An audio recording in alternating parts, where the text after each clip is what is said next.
Go on Facebook. Is it? Yeah. Right. Hello. All right, guys, we are live. Welcome to the second episode of Business and Beer. My name is Alvin Poh, for those of you who don't know me. And a really quick background, I started a tech company when I was 17 at $0, scaled it to $30 million, eventually sold it, traveled the world for 2 years, came back, and now I'm coaching business owners and entrepreneurs on scaling up their businesses and getting it to the next level. My guest today is super interesting. He's a good friend of mine, but more importantly, this guy has been mentored by Tan Keng Hua. He was the marketing manager as well for Adrian Pang's company, Pandemonium, and then started his own theater and events company, Sidelines Entertainment. So today we're going to talk about his pivot, the future stage, which is a 360-degree tech solution. Now, this is very, very essential because, we're in this time where there's COVID and live events is a thing of the past. So this is something that we definitely I want to ask him about it, and I don't know about you guys, but this is going to be the main theme and topic of the show. And just a little bit about the beers, because this is business and beers after all. What do you have there, Derrick? I have the peanut butter chocolate milk stout. What do you think of it? It's quite smooth, right? Yeah, it is very smooth. There are a lot of chocolate notes to it, so I like that a lot. But hoping that we could actually taste a little bit more of the peanut butter, but otherwise it's actually a very nice smooth stout. So I like milk stouts. That's one of my favorite. I'm not a big fan of imperial stouts, which are a bit stronger, but this milk stout is my favorite. So it's from the same brewery as this guy. This is Lost Coast Hazy IPA. It's a hazy NEPA, a New England IPA, made by the same guys too, Lost Coast Brewery. They're kind of cool. Yeah. So you know what? We're gonna play that video. This video is interesting because this showcases Derrick, and this is one of the things that we're going to ask about, because a Singapore entrepreneur is covered by US media. How is that possible? Let's take a look at the video and then ask him questions in a bit. Now, we know the expression, the show must go on, but for theatre companies, that has been a struggle during the pandemic. Now, one company in Singapore has a novel solution, and as Justin Solomon explains, it involves bringing the theatre to you. From New York City's famed Broadway to London's West End, around the world the curtain has come down on the live theatre industry because of COVID-19. It's unlike anything that's ever happened. Charlotte St. Martin is the president of the Broadway League, the national trade association for Broadway. For us to be closed for sure for at least 8 to 9 months, and people are projecting potentially a year, is unprecedented. With tens of thousands of workers relying on the industry, and in New York City alone, weekly ticket sales averaging $35 million, the shutdown has been felt far and wide and has forced some in the industry to rethink how they put on shows.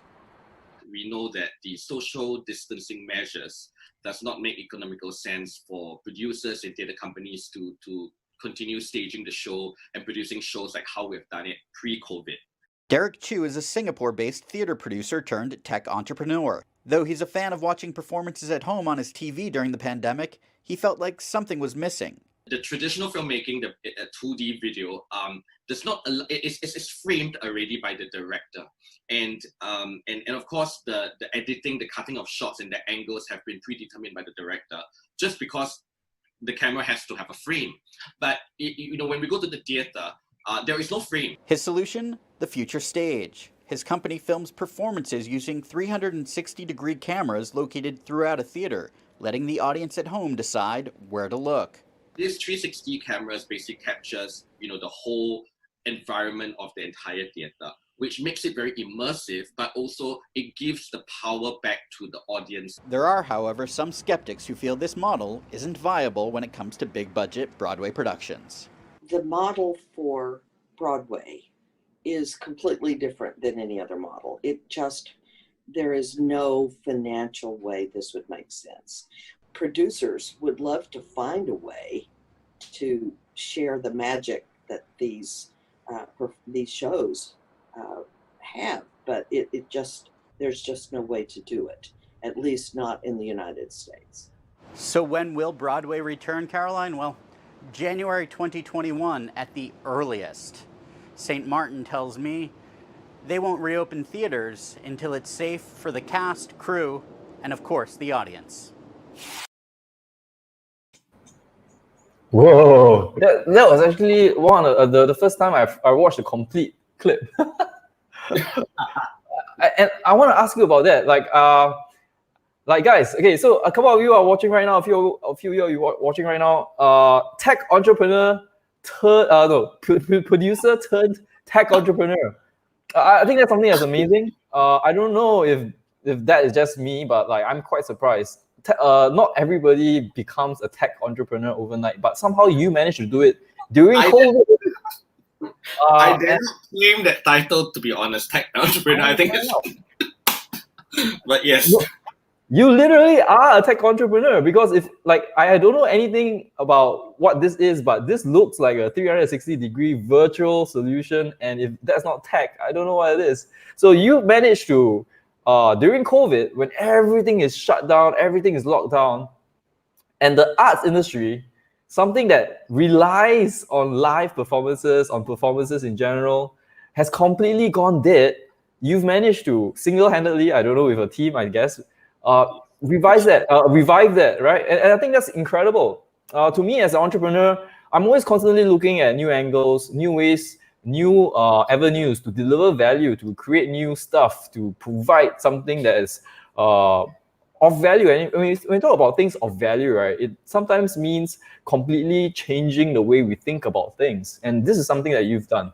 So guys, if this is something that you like, give me a like, show me that this is something that is interesting, drop us a comment, and we will just dive right into it.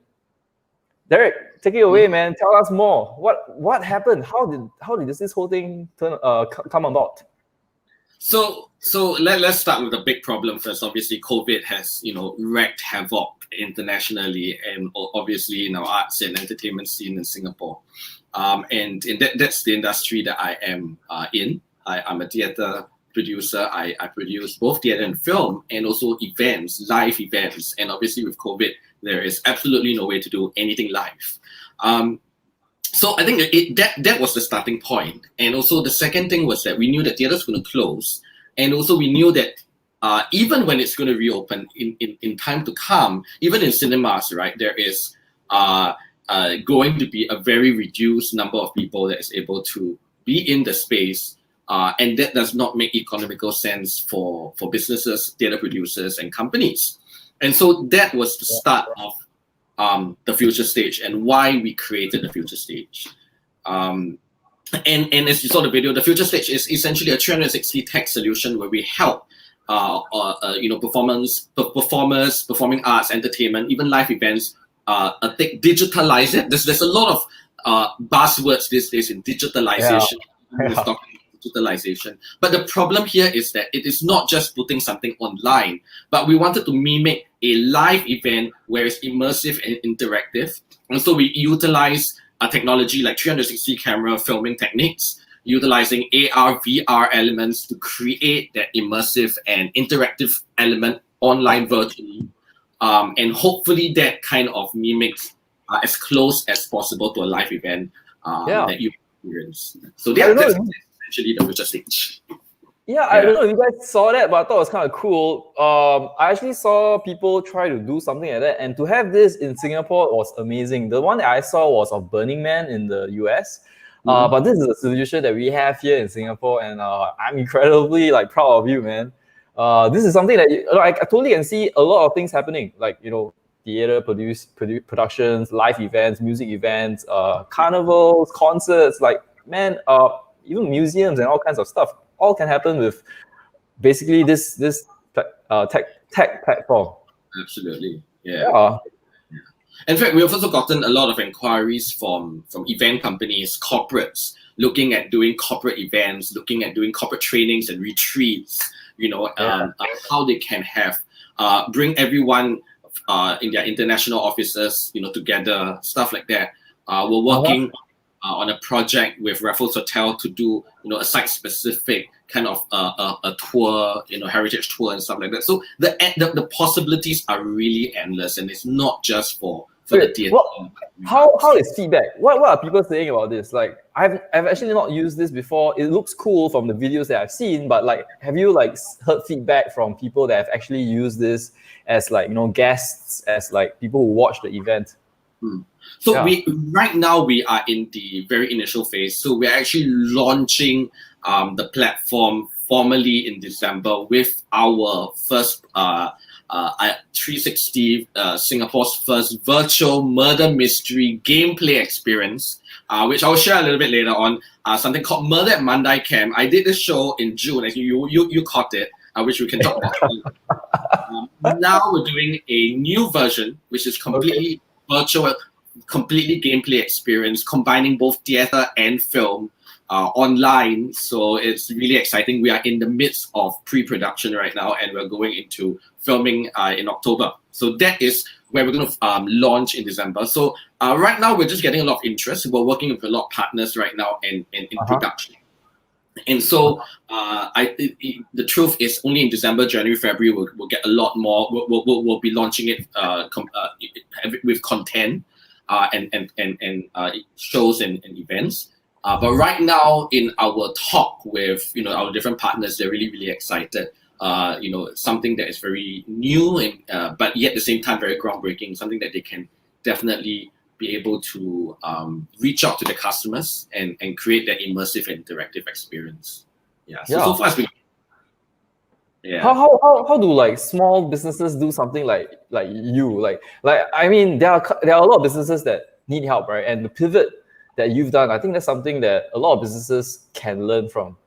How do you even like go from a traditional conventional arts and theater person and company to like wham on the other side, like now you're all virtual, this 360 degree, you're reaching out to all kinds of people, not just events but like games as well. What prompted that leap? How do people like do something like that?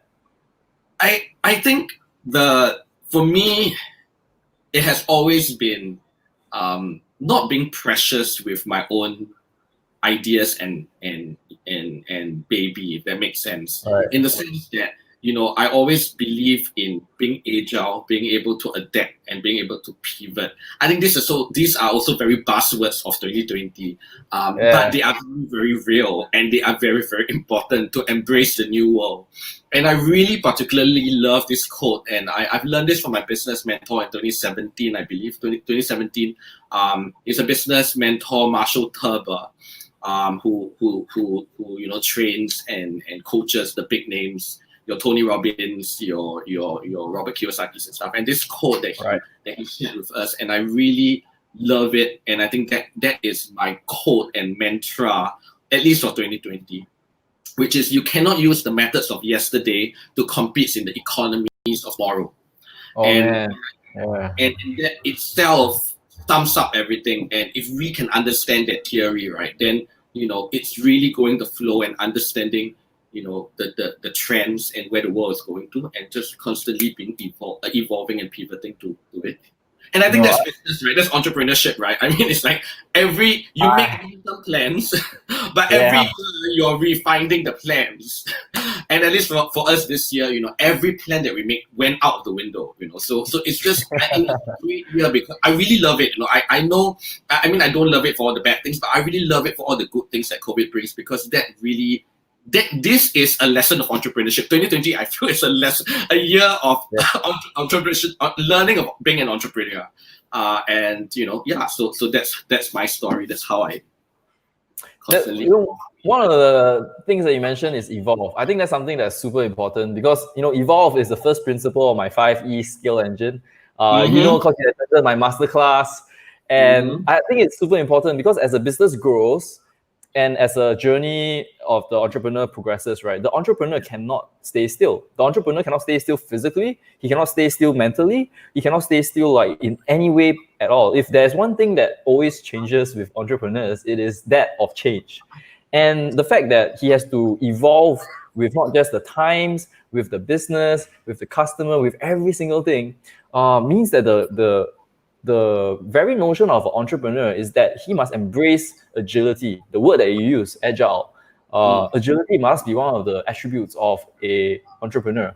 And I guess that's what you're saying, right? Like, in order to pivot, we can't just embrace what we thought worked or what we knew worked in the past. Sometimes we have to relook at everything. We have to relook at what the core fundamentals are. What are people looking for? If, in this case, I guess you're saying that the customer, the spectator is trying to get that experience. But, you know, the physical venue is just a way of doing it. What are the other ways of doing it? And for some reason that I'm very proud of, you've managed to really transcend that and really change an old notion of that physical space into something that's virtual. So I think that's a great lesson, not in the exact way that you've done that, but that concept is going to be very powerful to businesses, to entrepreneurs, everywhere. Yeah, totally, for sure. Agree with you. Yeah. Did you want to take Nicholas's question? He was asking, how do you get into it? Go for it. Like, guys, if you have any questions, this is a super casual thing.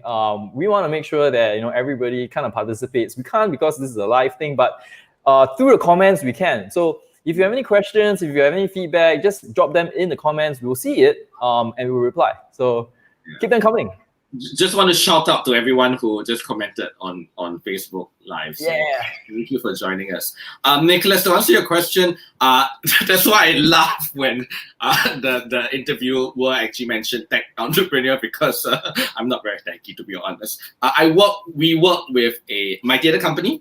Me and my creative director, Chong Ziqian, worked with a tech company called Actuality, where they are actually a live streaming platform, and they also do e-ticketing solutions. So we work with them and one of the guys there also develops and design games. So we work with them on the technology and the AR and VR aspects. So we are the creative side of things, and then they are the technical side of things. In fact, I have to credit and thank Alvin, because it is through Alvin's Facebook post of my previous show, Murder at Mandai Camp, that we got in touch with his friend's contact, and within a month, that was in June, right, Alvin? Within a month, June, 1.5 months, July, mid-July, we launched the Future Stage. So it was really, very cool. Fast. Guys, I just want to say that this is the power of a community. This is the power of a network. When I was growing Vodian to the $30 million company that it was, I was more or less doing it alone with like ad hoc stuff from business mentors and people all around, very, very random, very, very ad hoc. But if we could have a community of like-minded people, hungry, open-minded, and who are sincerely wanting to deliver value to customers, that community is going to be uber powerful. So I'm just saying that, man, that's going to be one of my visions for 2020, 21 and beyond, because I honestly believe that having a community will really be a powerful thing. Yeah, Nicholas will say, Alvin, the technology business connector. So I hope that answers. So the demo, thank you. No wonder, because we are theater creative side of things. We are working with a tech partner called Actuality. Yeah. Okay, cool. Okay, so 2 days ago I finished my yesterday I finished my masterclass, and I had Wildfire Burgers. They actually contacted me, and I'm gonna put it on screen right now so everybody can check it out. They're actually having a new collab. They're actually having a Garum Burger, and I just found out what a Garum Burger is. It's a collab with Butcher's Block, which is from Raffles Hotel. I really like them because this is my go-to burger. They deliver as well. The Garum Burger is something new that's going to happen in the month of October. And Garum is actually a seasoning that's made from beef. It's like a beef concentrate that really has a umami taste to it. So guys, if you like burgers, check them out. This is something that I highly, highly recommend. Try it and then let me know what you think. I can vouch for that, because I don't like burgers, really. I don't know whether I don't like burgers or because I've eaten a lot of trashy burgers. But we went down to Wildfire, I think, a week ago, 2 weeks ago. And I have to say that I was blown away. even their burger buns are so delicious and so buttery. So I finished everything. So I was actually at Plaza Singapura, right? And because I was there, I just wanted to try Five Guys. Guys, I hate Five Guys. Like, I'm gonna put it on record. In Singapore, Five Guys sucks. I went home, I was like utterly disappointed with it. I felt like I should have just walked from Plaza Singapura 10 minutes to Wildfire, because I knew I would get a good burger there. So just very, very happy that they're coming out with this. I just had Wildfire like yesterday, so I'm happy, guys. Try it out. I know you guys will be happy too. Question: Where can you put the address here?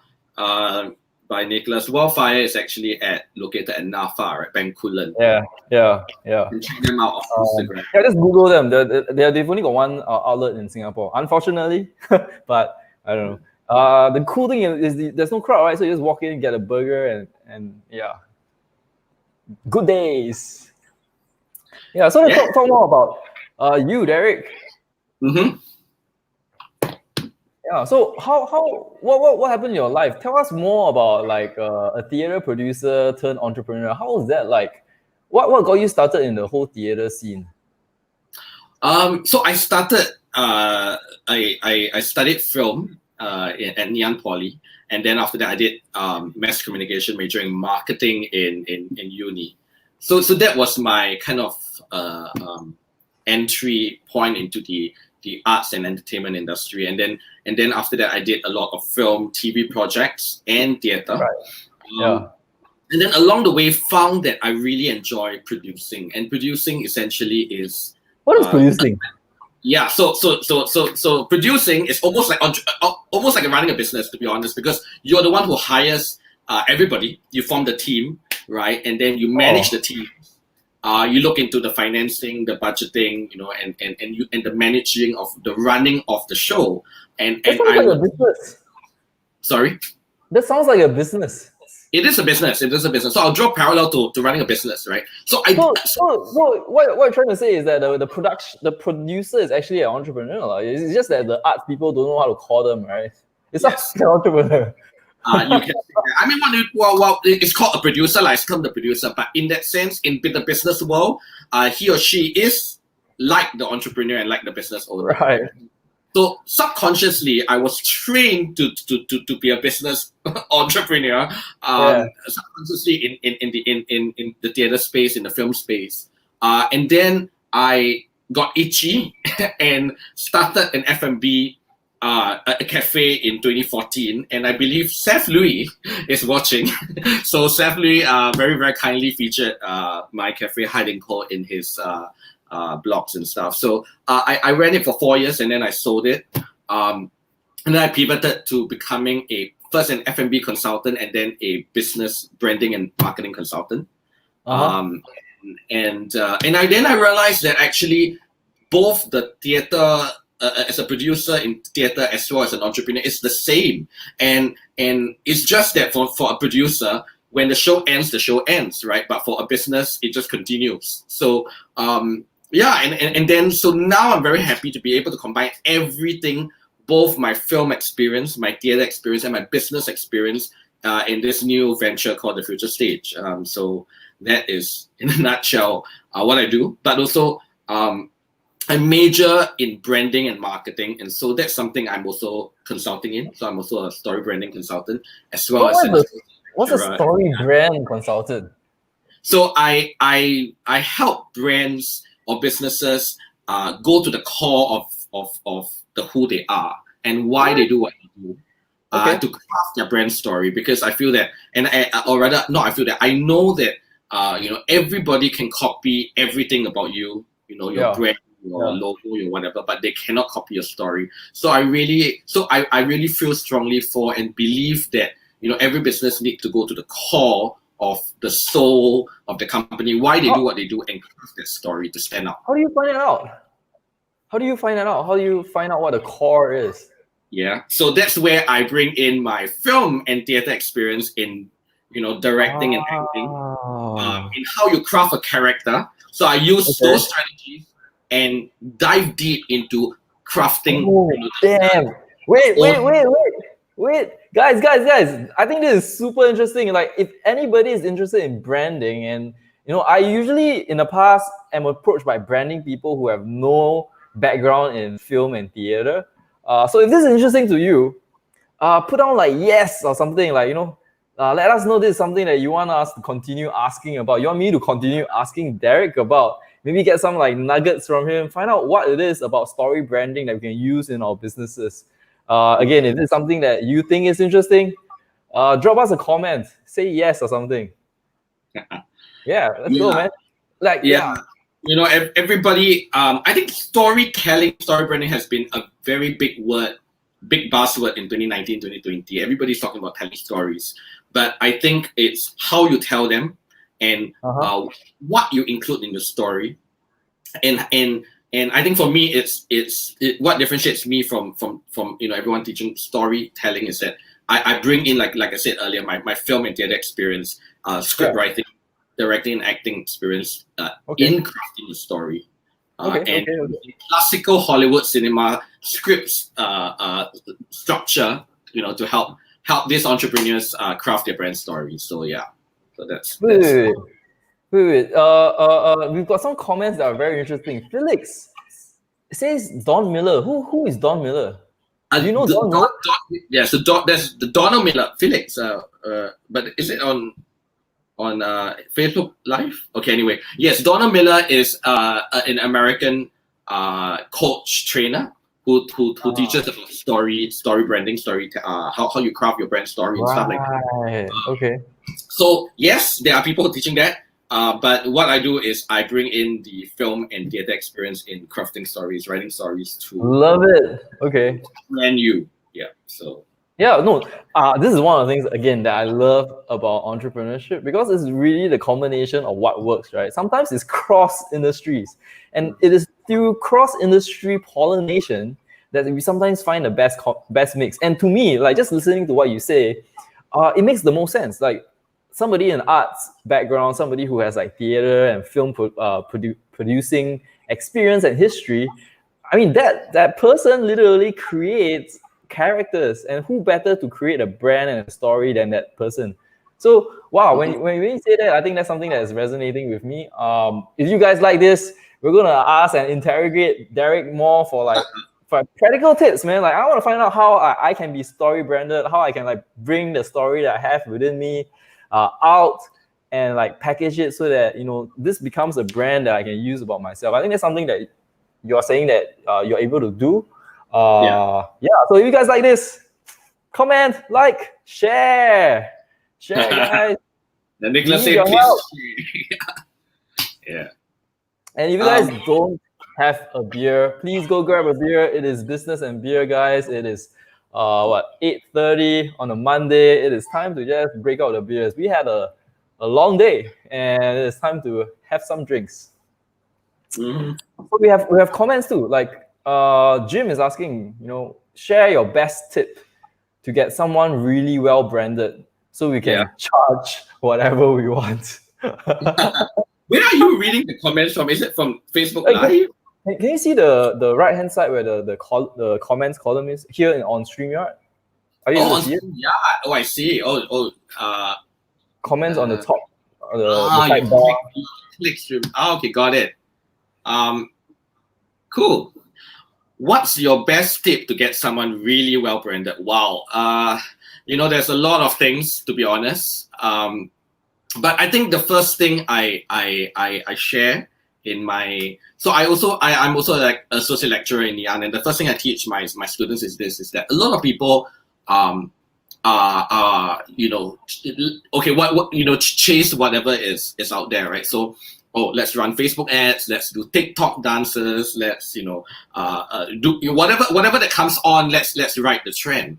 Yeah. A lot of people don't know or don't realize that branding and marketing is an amplification of your story and your brand and your message. And so if we are not clear with our story, our brand, our message, the why we do what we do, and the soul of a company, what we stand for, then whatever we're amplifying and branding and marketing out there is confusion. And worse still, a lot of people now just take the offline, go online, and contribute to noise online. So for me, I don't have a best tip because it's a whole structure and whole flow, a whole system. I love it. I'm all about systems, so I completely Totally. agree. The answer to everything in life is that, it depends. It really depends. Yeah, but if you ask me what I strongly believe in, I strongly believe in really spending a lot of time looking at your brand, really looking at your mission and your purpose, why you do what you do, what your business stands for, why do you start that business in the very beginning. And it cannot be for yourself. It has to be for a bigger purpose, because customers these days, clients these days are very, very savvy, and they will not just want to buy a product and a business or a service. They want to know what you stand for. They want to know, they want to champion you, and they want to rally behind you. So the more you share your purpose, your mission, and what you stand for, the more they will rally behind you, and that's how you can then create brand loyalty. That really resonates with me, because I like the business that I started was Vodian, and that's the business that I sold. And one of the key things that we always emphasized was that Vodian is a customer centric company. Like 3 out of 5 SMEs in Singapore use Vodian. Like we have top marketplace position, I mean, back then, and all that. But the reason why we did that was because of our focus on customers, because we wanted to provide the very best to our customers. And the reason why we did that, I mean, there's a story behind that too. Like when we started the business when we were 17 years old, my co-founder and I, we were actually customers of the hosting industry. And as customers, we actually knew very innately well the pain points, the problems of the industry. And when we decided to start Vodian, we started with an idea of that pain in mind, which was customer support. And we set out to solve it, making sure that that was a problem that would be solved and no longer existed. So I completely resonate with what you say. I think for us, it took a very long time to get there, even though we knew. We didn't even realize it. I think it's hard for us, right, when we do things, to actually be self-aware and realize why and what we are doing. Yeah. And it took us like many years before we realized that. I think what you're saying is basically you have that process, you have that formula to help people dig out what actually drives them, what actually motivates them, and what stories they have in their lives, and actually amplify that. If that's the case, man, I think that's going to be super powerful. And who here thinks that's powerful? Who here feels like that resonates with you too? Anybody feels that is valuable? Just let us know in the comments below. Yeah. Totally. Yeah. There's a process in acting called hot sitting, where we grill the character, right, and really go deep and find out their why. And you talk about the 5 whys in your masterclass recently, right? Yesterday. Yeah. Similar to that, but it's so similar process, but it's more character driven and stuff like that. So yeah, it's really going deep, because once you know that, then that also informs your vision and mission, and that becomes very clear. And once you have that right, 80% of the work is done already. All you need to do is to just go for it. Yeah. Yes. I love it. Okay, guys, if you don't have a beer, you should go get a beer. My beer is done, so I'm going to get a beer, and I'll come right back. Derrick, how's your beer doing? Are you still okay with your beer? I'm half cup, because I had 2 beers actually. Had the pineapple one but go for it. Meantime, I will do a shout out to Thirsty Beer Shop while you do your. No, we shall do a shout out to our favorite burger place. Okay, sure, go for it. So while Elvin does that, maybe I will just talk a little bit about Wildfire. I'm back. Okay, the reason why the reason why we're here, because why this is here, because I had to run off to get a beer. I'm sorry. If you guys have a beer, please join us. The reason why this is the screensaver, because I'm plugging my favorite burger brand. I think more people should know about it. It's a homegrown brand, great burgers. Not that I'm dissing Five Guys. Well, I am dissing Five Guys. I think they suck. Five Guys suck in Singapore. I'm not a happy consumer. Shake Shack in Singapore is horrible as well. Please go support our local entrepreneurs, guys. And we met Sean the other day. He's an awesome dude. young, enterprising, right? Yeah. Yeah. So. All right. Yeah, let's get back to the show. All right. Yeah. So, what other comments do we have? Yeah, facts, tell stories, sell. I think that's true. Saf says focus on delivering value. No, guys, man, these are words, right? Like focus on delivering value. That's like 4 words, but to achieve that takes so much effort. Takes a complete mindset shift. Your whole company, your whole organization needs to be designed around that. Remember, everything that we do has to come from like design, right? Otherwise, it will happen by default. And if you don't have that, if the entrepreneur doesn't have that, guess what happens to the organization? Nobody is going to say, hey, you know what? Entrepreneur that's in charge of the organization, I think you're doing a bad job. Let me tell you what you should do. No, everybody's going to follow what the entrepreneur does. And as a result, the organization is never going to be an organization that delivers value or focuses on value. So I think that's very, very important.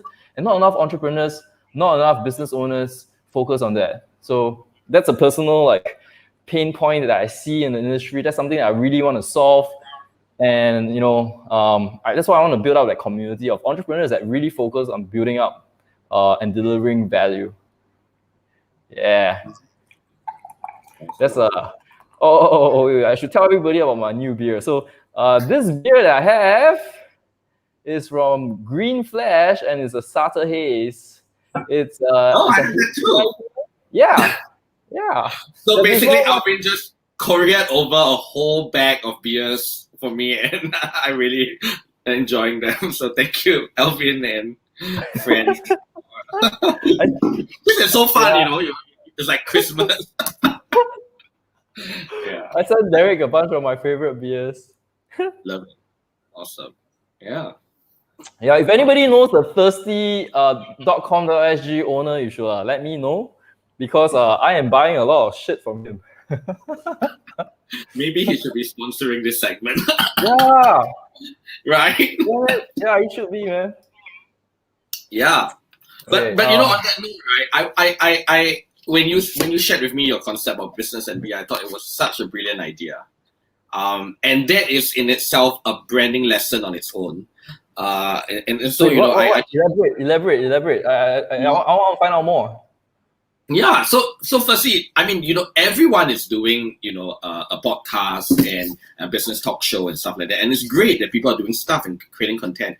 But I think the question is then how can you stand out, right? And how can you differentiate yourself from everyone else? And I thought when you shared the idea of business and beer, on many levels, there's so much meaning to it and so much depth to it. So obviously, business and beer, as the name suggests, is talking about business and obviously drinking beer.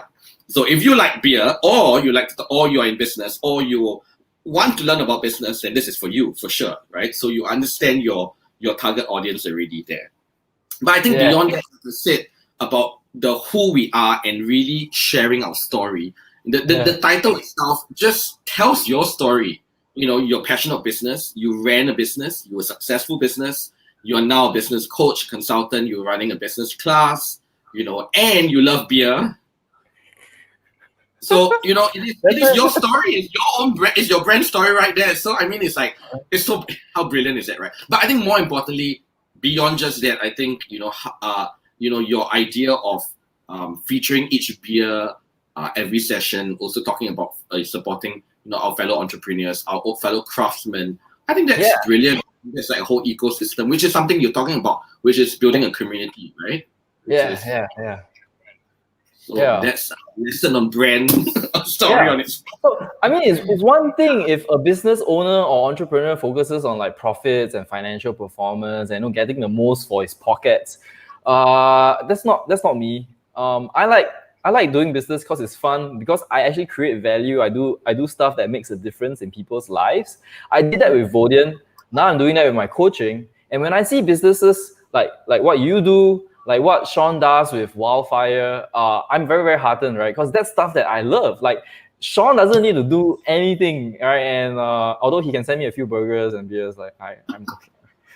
But Sean doesn't need to do anything. But I'm gonna be continually telling my friends about the best burger place in Singapore. it's run by a local entrepreneur and his team and all that, right? I'm going to do that naturally. And this is what I talk about in my business scaling masterclass as well. Because when you have advocacy in your customer journey, advocacy is a simple byproduct of advocacy is referrals. But that's positive advocacy. What happens if there's negative advocacy? I think people don't focus on that. Business owners don't think about that. So positive advocacy is when people are happy, they tell their friends, go try it, go there and all that, right? Negative advocacy is when people say, have a bad experience and they're like, no, don't do that. It's terrible, never go there. And that's what I'm doing with Five Guys, right? I'm like, guys, if you guys are burger fans, do not go to Five Guys, right? That's negative advocacy. But positive advocacy is what I'm doing with Wildfire, which is like, if you guys are burger fans, you should go try burgers at Wildfire. So I think that's something that is integral in any customer journey, in any business. And yeah, so that's what I teach in the masterclass as well. Yeah. Awesome. Your 5E engine system, which, blew me away over the last weekend. And so much value from everyone else. Kay is asking, I know Kay, I think I'll be seeing her this weekend for another event. She says, any free tips? So I will share this with everybody. Not just UK, but a lot of this is what we do. Wait.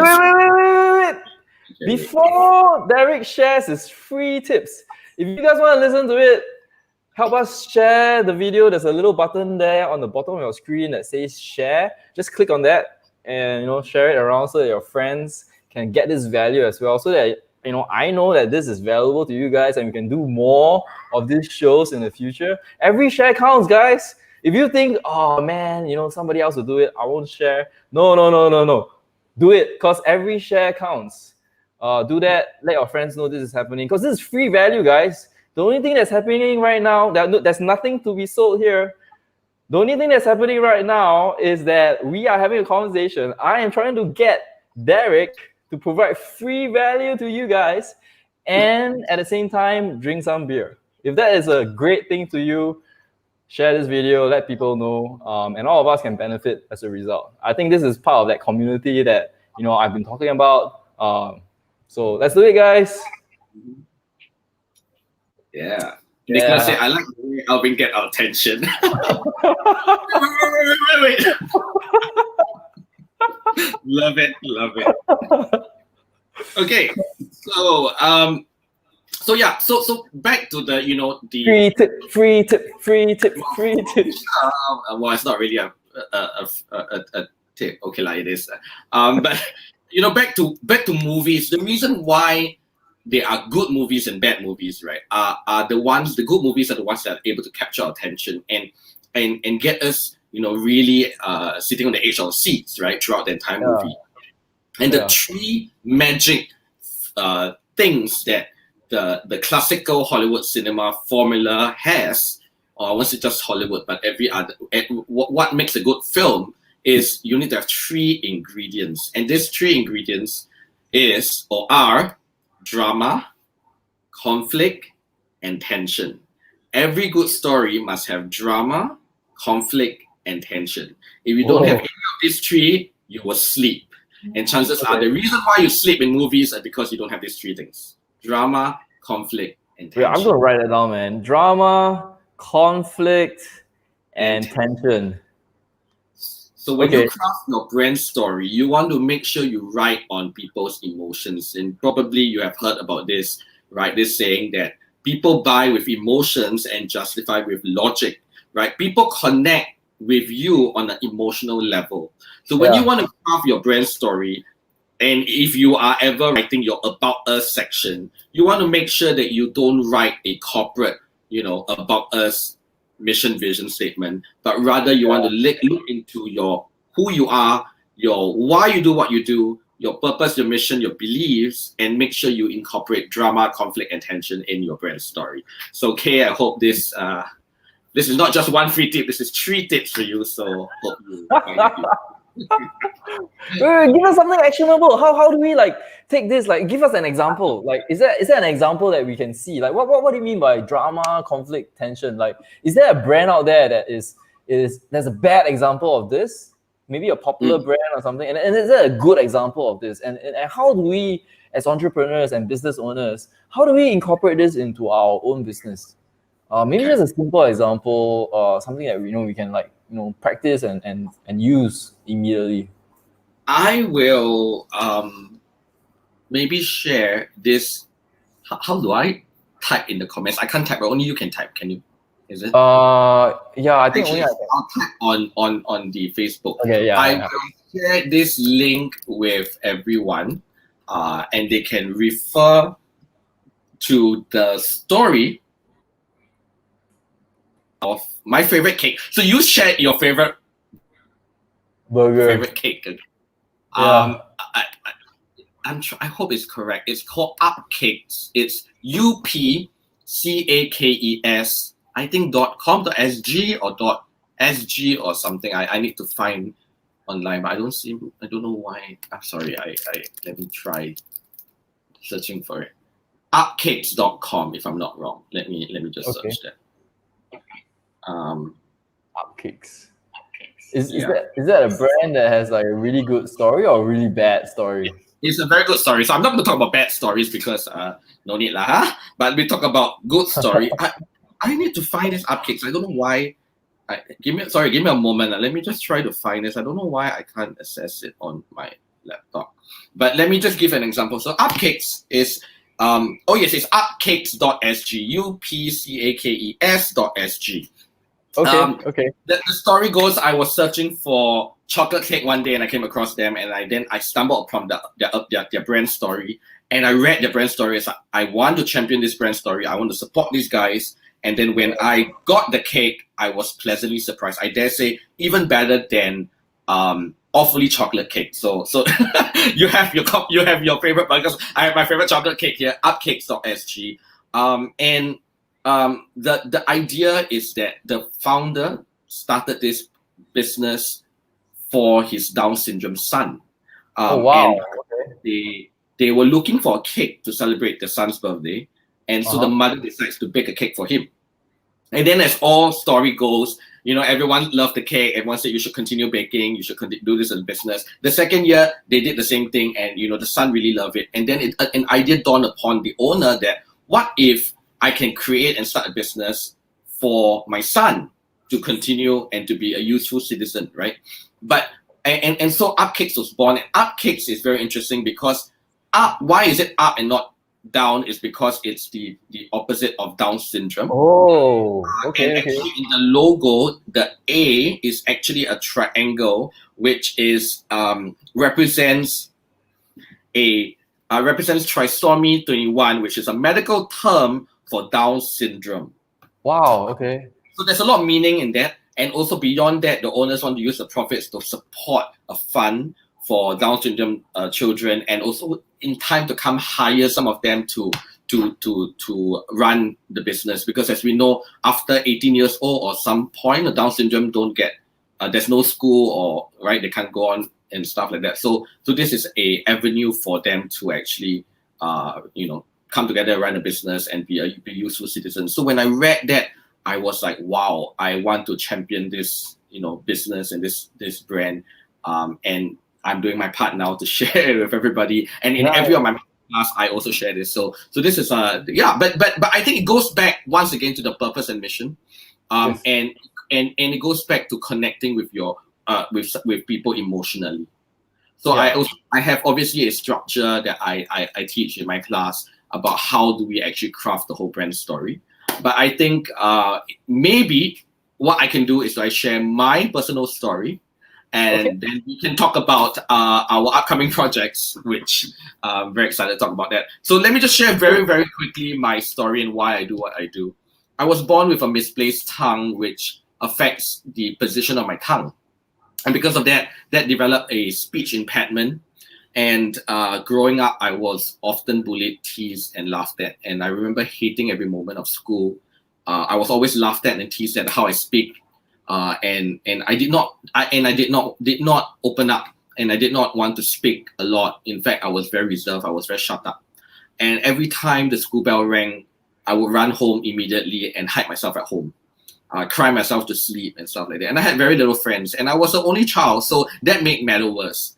But spending a lot of time at home, I watched a lot of TV, and I began to start dwelling in the life of the storylines and the drama, and that gave me an outlet and gave me a place to escape. And so at the end of secondary school, I decided that I wanted to study film because I realized film gave me an outlet to express myself. Right. But being in very traditional family, my parents wanted me to go to JC, go to uni, stuff like that. And I remember having to fight and go against them to pursue my dreams. But that was the that was the time where I really felt alive. And it did not make matter worse that my parents always compared me to everyone else who were doing better than me. And so it did not do any good for my self-esteem, having gone through the past, right? So even though I did very well in school and film, I felt very empty, and I realized that I was very comfortable being behind the camera, but I was still not being comfortable in front of the camera. So if anyone would tell me that I'll speak to people in future in the class or do an interview like that, I would say no way. You confirm must be joking. So until I met a business coach where he taught me that my story was significant, that I could truly embrace who I was, that I could turn my scars into stars, and that whatever I shared, when I shared my story, to stars. it was powerful. Exactly, right? I love that. I realized that I could truly be who I was. And when I finally broke through, that was the moment where I realized that my story was powerful, and more importantly, informed what I was to do, which is to help other entrepreneurs, other business, find their voice, craft their message, clarify their message, and craft their story and share it with the world. So that once I got that, everything just fell in place, and my mission was set, and this is why I do what I do, and this is my story. Yeah, this is the story that I know because you shared with me. So I'm glad that you guys here on the live stream can hear that, because like when I first saw Derrick, honestly, my first initial reaction is like, another branding guy. But then I found out about his story, and that really like resonated with me. I guess that really had that drama, conflict, tension that you mentioned, which made it a story that relates and resonates. And then I realized that you are a real person, and what you went through, plus your experience in the arts, your production experience, really made you a branding person unlike no other. You had the conviction, you had the heart, and you had the experience and skills to really help people bring out that story that they have. And I think that's powerful. So yeah, yeah, people are liking it. Arthur just says he loves this as well. So guys, if you have any questions, let us know. I think we're coming to an end of the show soon. So if you have questions, just drop them in and we'll get Derrick to answer anything about branding, about media, about how he pivoted his arts business, his entertainment business into a tech solution. Anything like that, just drop them into the comments and we'll get Derrick to answer them. Yeah, Arthur definitely relates and resonates. I think that's important. Yeah. So Evelyn asked the question. Derrick, do you see that? Yeah. What do we do if we don't have drama, conflict, and tension in our story? You definitely have. You would definitely have. That's where I take you through a process called hot sitting, where we will uncover that. But the short answer is that I always realize that it always goes back to our childhood and our family. So if you go dig deeper and you ask yourself why you do what you do, and you uncover your story in the past, that could inform you of why you do what you do. Yeah. Okay. Oh, Jim asks, yeah. How do I get featured on big media outlets like Channel News Asia and so on and so forth? Okay, so here's the thing. So being featured on news media is the same as how you will market yourself to your customers. you need to have a differentiating factor and you need to have a USP, right? Because we need to, firstly, before that, we need to understand why media will want to feature you. What is the role of media? The role of media is very simple. They want to obviously be the first to bring any news to them. They want to have anything entertaining and juicy for their readers. And also you must understand who their core target audience are. So if let's say Business Times is the business segment, even if it's Straits Times, there are many, many segments, home, digital, tech, stuff like that, right? So understanding who their audience are, their readers are, and then going and then pitching your story to them that will reach their story, their readers and their target audience.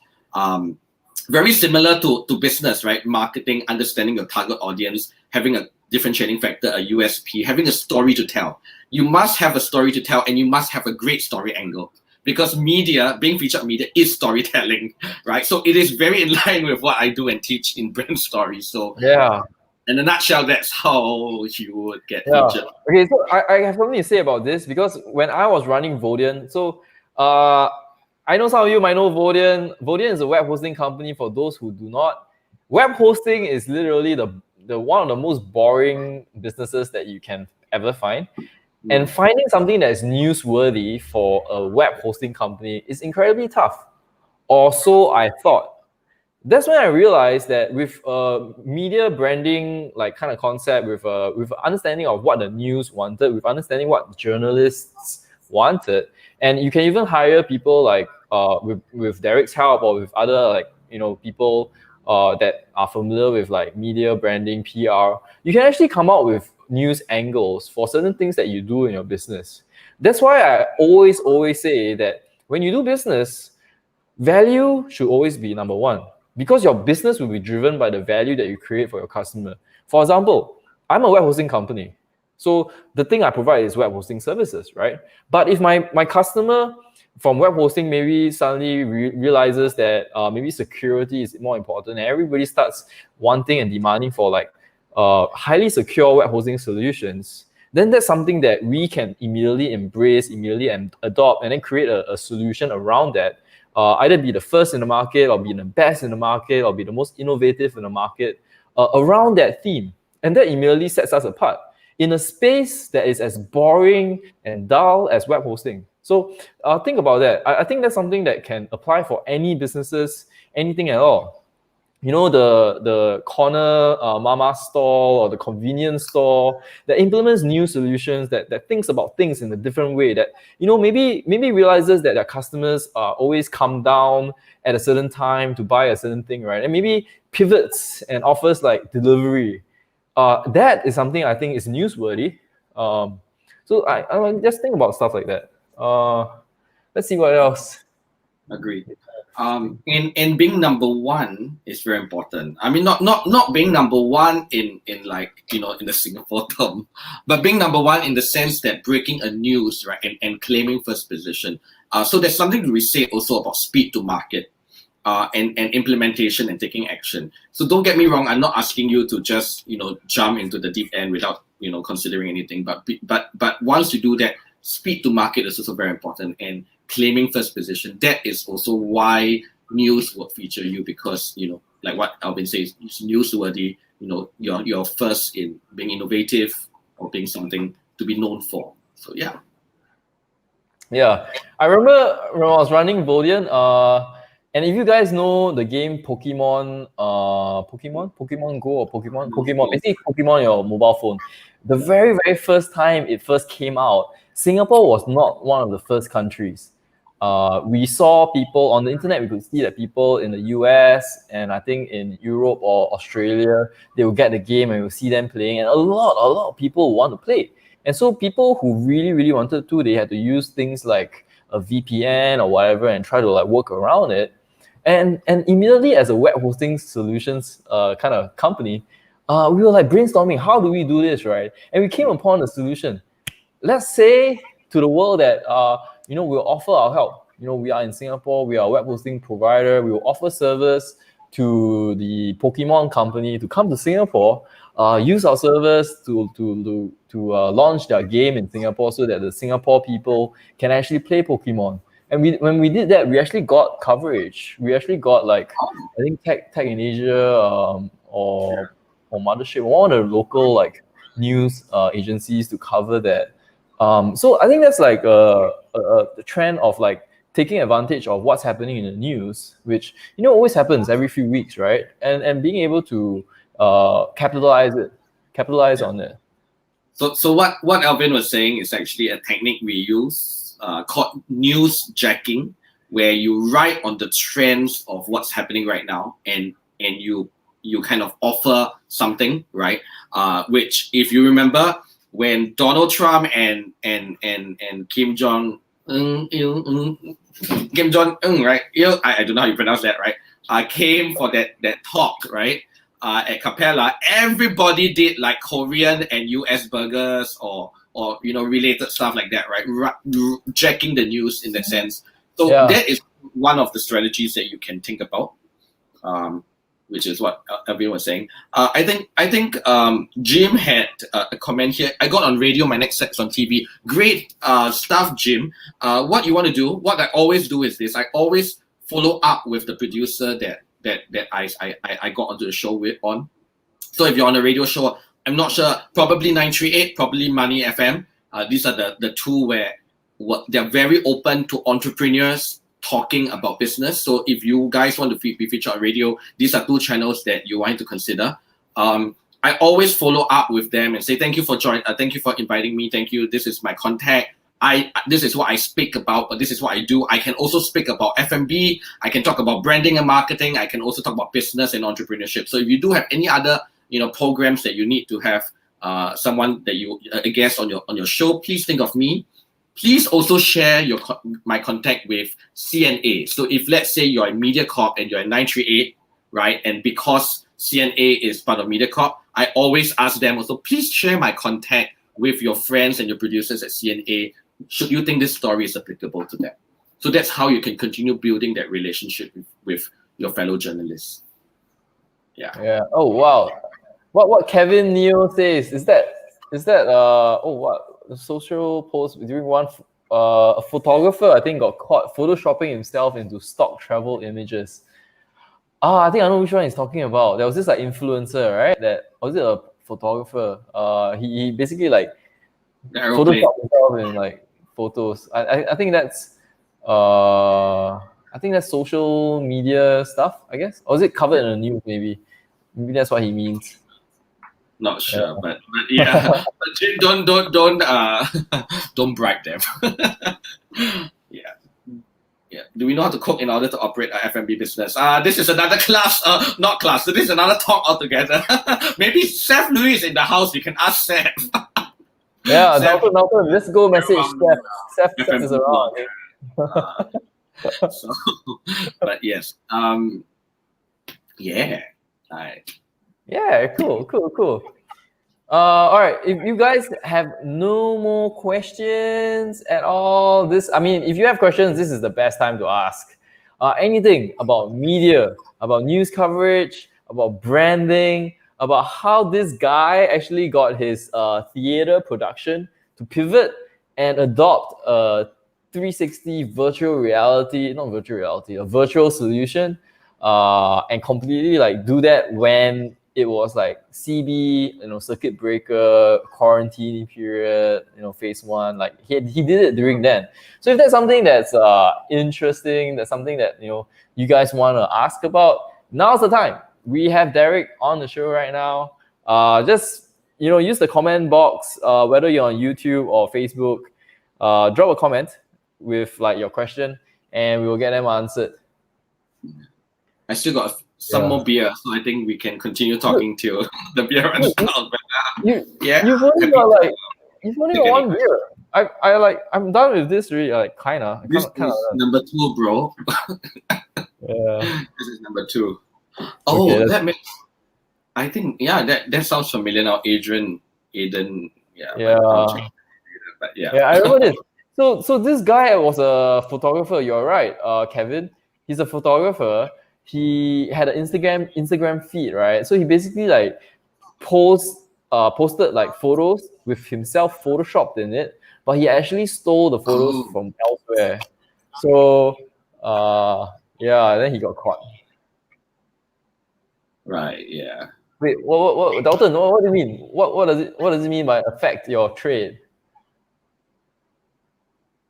Yeah, that What name what sounds is familiar. affect media, maybe? Is it? Daryl, you know?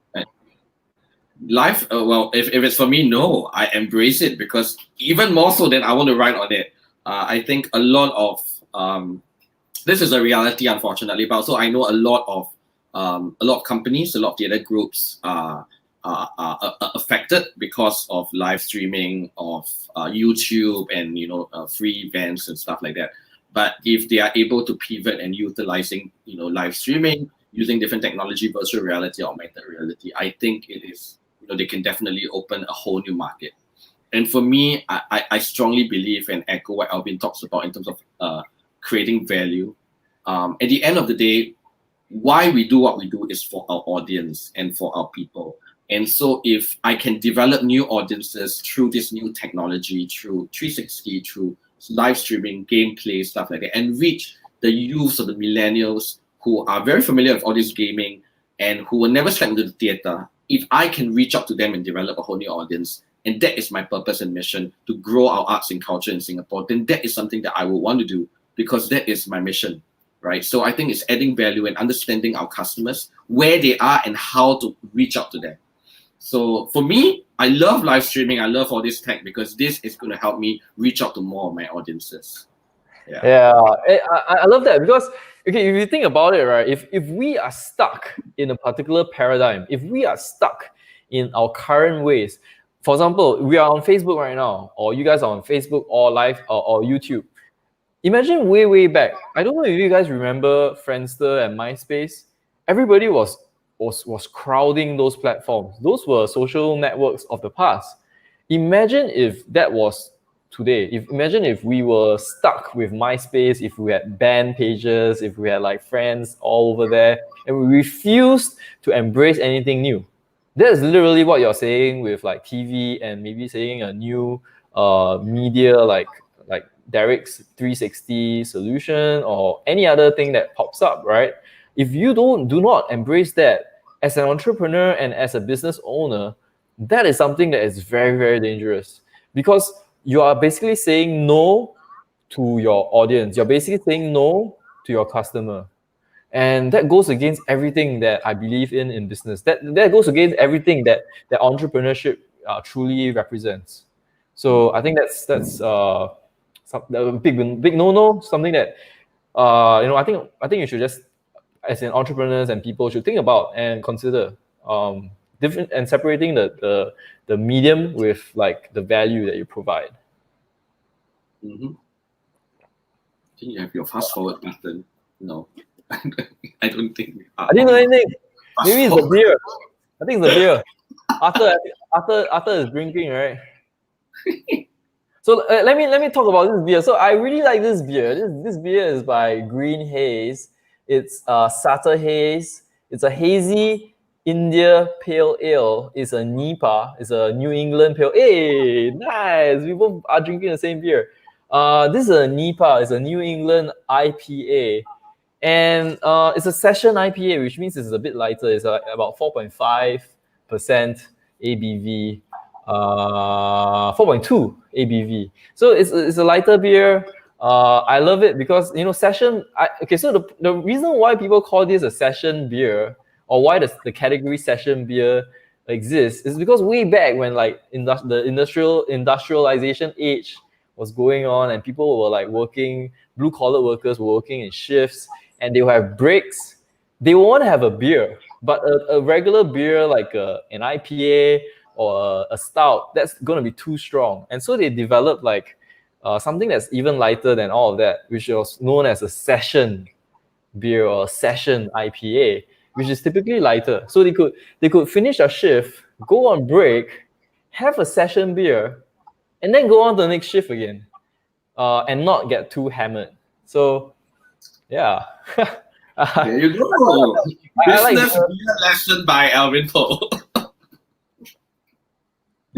Embrace your passion, guys. Time round. Yeah. I think Evelyn's from Myanmar. Evelyn says that she wants to welcome you to Myanmar. Oh, definitely, please. And I think Arthur also, right, in Malaysia. So, yes, we'd love to. Please, yeah, I'd love to reach out at some point.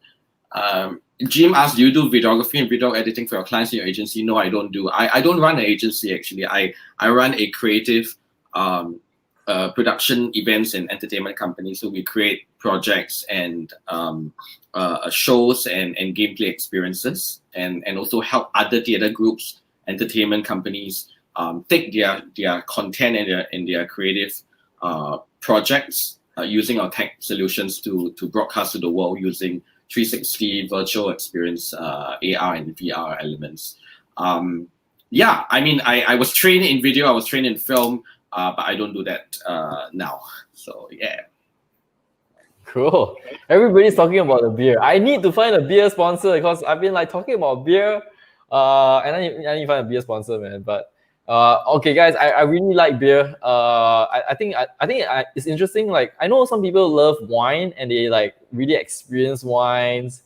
I like wine too, but not as much as beer. I think beer is more interesting because there's like so many varieties, so many different kind of categories.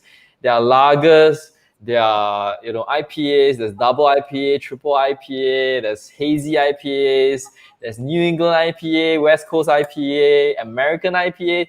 Funny story, when I was in Europe, when I traveled to Europe, I went to a brewery, a brew house, right? And I went there and I thought I knew beers, right? So I'm like, oh, this big shot. Went to the beer house and I looked at the board. This is a craft beer place.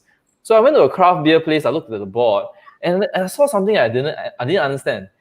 I saw the IPAs, I saw the double IPAs and all that. And then I saw this term called AIPA, which is very, very strange. I don't know what an AIPA is because I've never seen it anywhere else before. But I was in Europe at this point in time, and I was very confused, right? So I pulled out Google, right? That's what we do whenever we are confused these days. And I typed in, what the hell is AIPA? Turns out, Derrick, do you want to guess what AIPA is? Bearing in mind that I'm in Europe. No. So AIPA stands for American IPA. Right. Which is why you don't get to see it in America. And I don't know what American IPA stands for because, yeah. You're on your own, bro. I don't mind beer, but I'm more of a wine person. So, I just want to let you know there's also a lot of many versions of wine, like there's Merlot, Pinot Noir, we can go on, and Pinot Grigio, we can go on, Malbec, Cabernet. They're okay. So there are many regions that the wine comes from too, So, but yes, maybe we should do business and beer, business and wine, business and alcohol. Yeah, we'll change it to business and alcohol, guys. So just bring your choice of alcohol. Soju, German beer, whatever it is. Like, yeah, just bring it on. Dexter. Oh, Dexter. Oh my God. Calvin say he thinks that you are drunk already. He's drunk before drinking. Well, I have been drinking, so if I am drunk, then objective met. Yes, you have been drinking. We have been drinking actually before this. You've been drinking. I've been drinking water for before this. You've been drinking. Like, yes, I have been drinking. But yes, American beer is like rowing a boat. Tell us what. I don't understand. What? I don't understand. What is American beer like rowing a boat? Wait, let me guess. It's because it's like water. It's like okay, then close to water. Well, clearly, I don't know beer enough to know what American beer is, but So the stuff that you get from American like beer shops. This thing about America that I don't understand. I understand now, but when I first went to America, right, I went to the supermarket. Guess what happened when I went to the supermarket? I basically went to the supermarket and I did not find a single drop of alcohol. I was in Pennsylvania, I think. So every state is different, right? So I was in Pennsylvania and I went to the supermarket. over in Singapore, if you go to the supermarket, you can find an alcohol section. So I went to Pennsylvania, I went to the supermarket, I did not find a single drop of alcohol. So me being me, foreign land and all that, I was like, oh, the Americans must not drink beer. Then I was like, okay. So I went back home and then I found someone with beer, right? I was like, where did you get your beer from? Then it says, oh, from the beer shop. What are you talking about? Everybody gets beer from the beer shop. And I'm like, beer shop? Do you mean supermarket? And he's like, no, a beer shop. So turns out there's a shop in America, or like in some states in America, that actually just sell beer or just sell alcohol. So you go there for your beer. So you go to your supermarket, buy your groceries, and then after you're done, you go to the beer shop and then you buy your beer or your alcohol, and then you come back. And I'm like, wow, that's such a strange concept. But that's how it works. So I went there. A lot of the American beers are like what Seth says. It's like rowing a boat. Coors. I don't know what else. I don't even like drink those. Wash your face. Yeah. Yeah. Steph really will make a very good friend. He loves drinking also. He says COVID is the only time I have more alcohol in my hands than in my mouth. I agree to that completely. Yes. I've actually haven't hung out with Seth before. I actually saw Seth once at a Thai restaurant. Seth, you're in SMU also, right? I mean, not that I'm in SMU, but of course Alvin's from SMU. I think Seth is from SMU, if I'm not wrong. Right? Yeah. So Seth and I have like, kind of cross path very much. We are like that Chinese show, Turn Left, Turn Right. Never ever met. 左转右转 or 左右 or don't know what lah. But anyway, you basically like this couple that never meets. So like that's me and Seth. We basically never meet. School and all that. But yeah, we never meet. Sure. You guys can meet over Wildfire Burgers, right? So yeah, Seth, you probably have checked out Wildfire Burgers already, I think, right? But if you have not, they're good. They're good. I had them. Okay. What else should we cover? Wait. Let's see. Let's check the comments. I haven't seen the comments yet. I think we pretty much got every most of the questions answered. Yeah. If we have all the questions answered, then we should just continue drinking beer. Yeah, totally. Okay. Huh? Go. Yeah. You had something.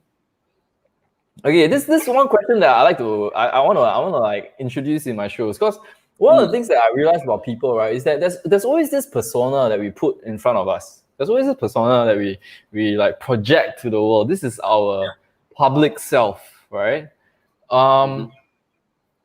And this is something that I want to find out. Like, what is one thing about you that people don't normally know? Wow, that's a very big question. I think for me, the very simple answer is that although I'm a tech entrepreneur, that people say I am not techie at all. I'm very tech idiot. Everyone who works with me, my entire team, can vouch and agree that I'm a tech idiot. All my friends can tell you that I'm a tech idiot. So I'm not techie at all. So I think that is something that is very surprising to people. And that's a great thing also. It's a great lesson in entrepreneurship, because you don't have to be techie to evolve and to pivot into this new digital age and digital world. Right. So that's like Dalton's comment, right? Like, do you need to know how to cook in order to run an F&B restaurant? No. So basically what you're saying is no. I mean, you need to understand, obviously, right? So I understand. So I went for class. Can you imagine? So it's great. National Arts Council actually commissioned, some digital company, some tech company to talk about what AR, VR is. So I understand the concept, the idea, what AR, VR, the 360 cameras, all these different things. But if you ask me how to go about programming and coding and all of that, obviously I don't know. And to me, I don't need to know to evolve and to pivot. And I shouldn't use that as an excuse to not evolve and pivot, if that makes sense. And I think the older we are, the more important this is. Like, on a serious note, I think this is something that a lot of people must understand. Learning is, when I was a kid, when I was going through school, I used to think that learning was something that, you just do in school, secondary school, in JC, poly, whatever, right? And then you're done with it. But I found that learning is an ever-going journey, right? Even right now, I'm learning about stuff about psychology, sales, marketing, whatever, right? And this will happen no matter where you are, no matter what industry you are, no matter where you are. I know of people who have been stuck in the industry and they've been complacent and they've been enjoying the fruits of their labor, right? And they've stood still for not just a day, but for many, many years. And when the many, many years passes, then they realize that, it's now way too late to start learning again. And it's going to be incredibly tough to pivot and not just pivot your business, but pivot yourself to start embracing new things, right? Like even new channels, like live streaming, like TV. Like, can you imagine a TV star way back that hasn't embraced live streaming? Like, I just saw the other day that Aaron Kwok just sold like $5 million worth of shampoo online. He does like live like auctions or stuff like that also, I think, like, but 5 million, I think, Hong Kong or Chinese dollars or renminbi or something. But that's incredible, right? Like if you had just been stuck in the old paradigm of like being an actor on TV, on movie theaters, you wouldn't have like gone on this and you wouldn't have like embraced it. Yeah, like Wang Lei. Totally. Yeah, man. Totally. Arthur says I got a tacky look. I think it's the black t-shirt. And I only wear this because to match Alvin. Because I know he's going to wear a black t-shirt. It's pretty straightforward. It's very predictable. Guys, you guys can guess what I'm gonna wear tomorrow, the next day, and the next week, because it's gonna be black. I only have like one kind of t-shirt. I only do this to match the host. You see, I cannot like upstage the host, So that's why I look like a techie, but Arthur, trust me, I'm no techie at all. I like Seth, man. Seth is the smart one. Like, how do we get from 1 million to 10 million? He's not asking how do we get $10 million, because if he had asked how to get $10 million, right, I would have said, just be a billionaire and spend like $990 million. But he really asked like how to get from 1 to 10. So okay. That's a question Alvin Poe will answer because he sold his business for 30 million, so he knows how to get there. So take it away, Alvin. So Seth, let me tell you about my masterclass. Like, if you are an entrepreneur and you are wanting to scale your business up to the next level, this is what you need. You need the 5E scale engine, the 5 principles that are proven to get you from where you are to where you want to be. Yeah, sign up, man. alvinpo.com/masterclass. See you there, bro. Well, I was there over the last 2 days, and I have tremendous value. So I'm not. This obviously is not to talk about that, but I feel that what really differentiates you from everyone who talks about business is that you have a successful business. You've been there, done that. And what we're learning from is through your experience and your expertise. And that is so important than someone who teaches about business. And some of them may not even run a business. So, So that's something that I've gotten so much value from the last 2 days. So yeah, I think people should really sign up if they are in this class. My friends went to the class last weekend. Oh, who are they? They are my classmates then. The good thing is I honestly, like, I put in a lot of effort into the masterclass, and the great thing is after the masterclass I got like the whole bunch of the people that gone through, like the participants, they all left me like video testimonials and like reviews and testimonials. It's all on my page right now, and I'm just very, very thankful because they've got like so much value, and it makes me happy that they can now take away stuff that they can apply to their business and see growth and see scale. Because scaling is not like a magic trick, right? It's not something that you do overnight. It's a mindset, it's the concepts, it's like redesigning your business for scale. Like, you can't scale if, like, a lot of the times business owners tell themselves or ask themselves, how do I do it? How do I do this? there's a hiring problem. I don't know what to do with my team. I like my team never delivers on time. I can't do this, yada, yada, yada, right?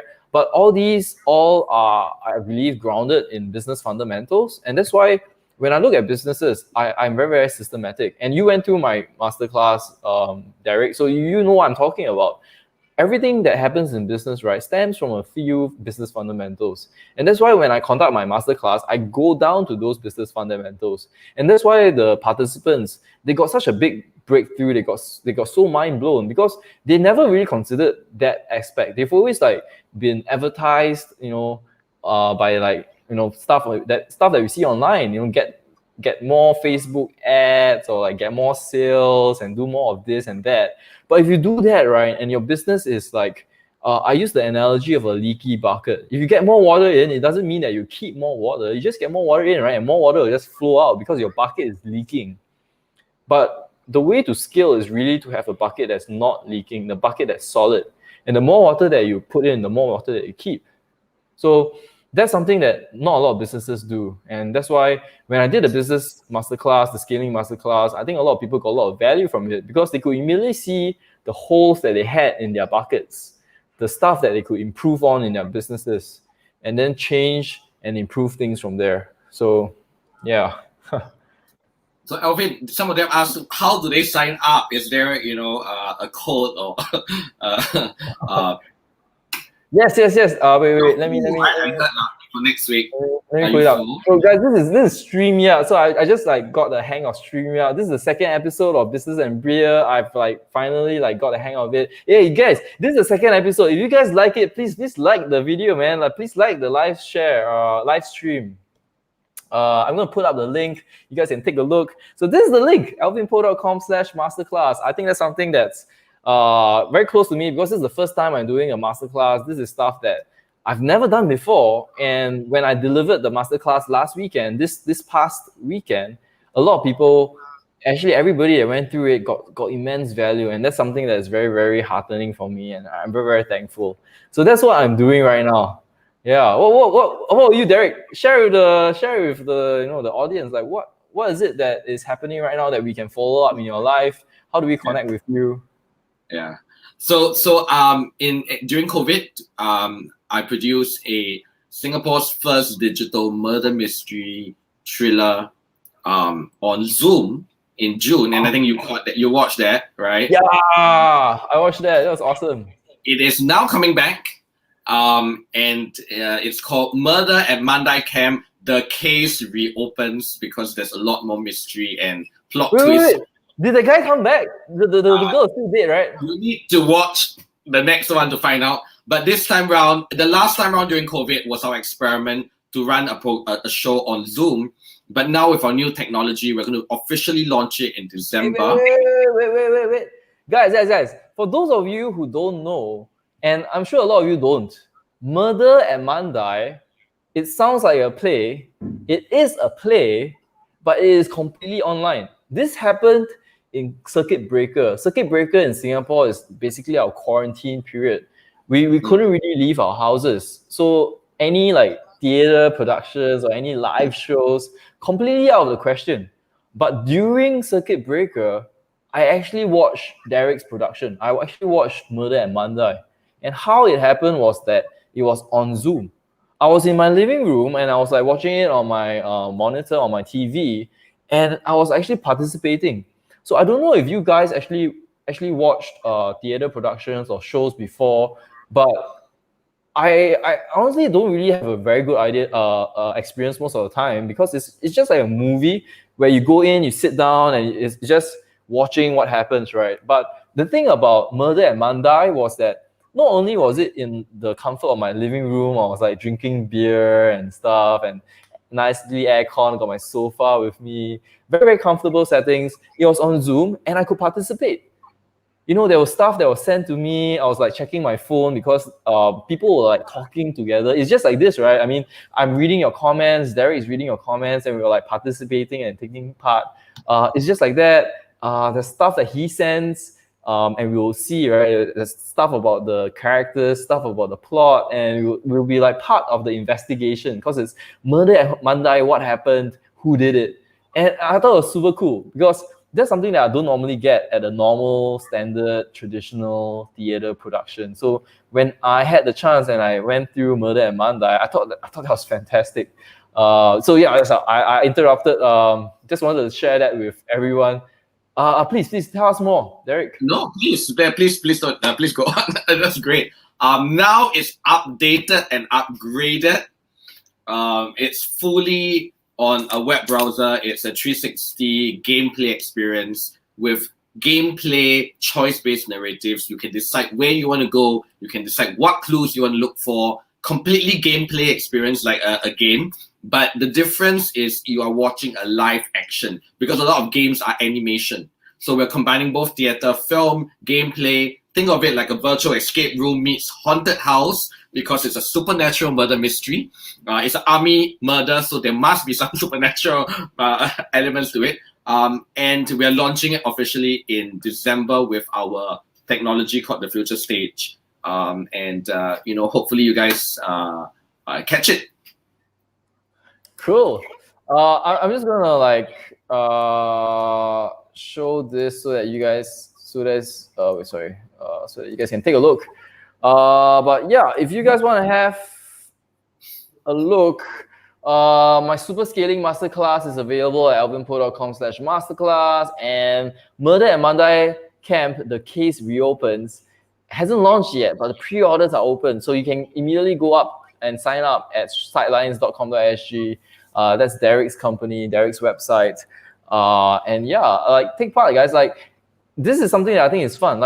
I think if it was in the past, this was something that I would sign up for, because I don't like going to regular theater productions because of the hassle and going out and all that. I like the experience of being able to enjoy it and being able to be interactive. That's something that I think is unique to me. And now that I can do it 360, that's something that's very appealing. And honestly sounds very fun. So yeah, if you guys want, check those out. That's the stuff that we have for you guys. And it's international because it's online. So our friends from Myanmar, our friends from KL, or wherever you are, now you can enjoy it. I just want to do a shout out to Alvin, and this is not planned. But having attended the last 2 days class, I felt it was such a great value.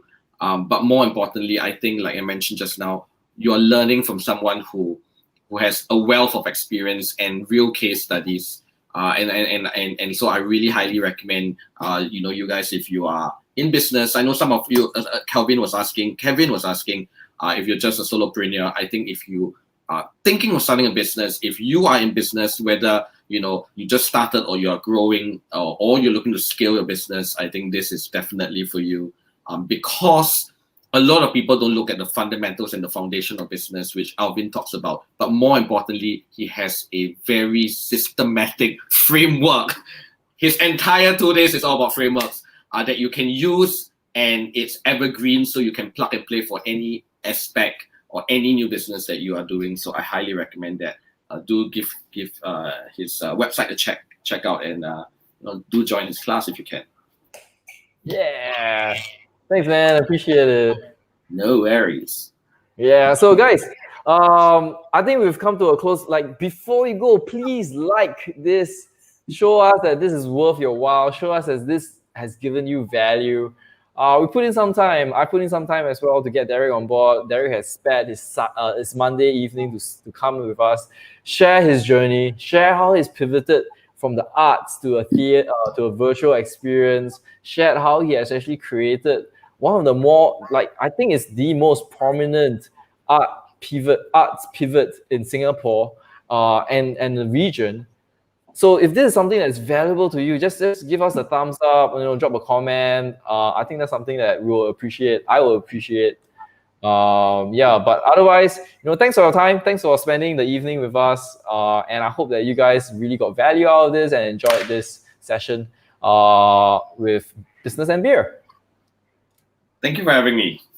Yeah, and thank you for Derrick. joining us. All right, take care. And guys, have a good night. Everybody have a good night. Derrick, you too. And we will see each other next week at 8 p.m. Cool. See ya. All right. See ya. Bye.